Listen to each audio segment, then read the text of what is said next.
ए जी का देखतनी लो छलका हुआ म्यूजिक।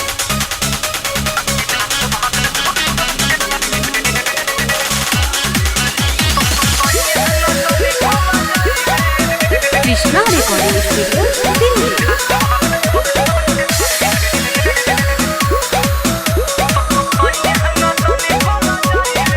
सखी पहिला गवनवा के रात रहुए मोरा कबही से जियरा डेरत रहुए।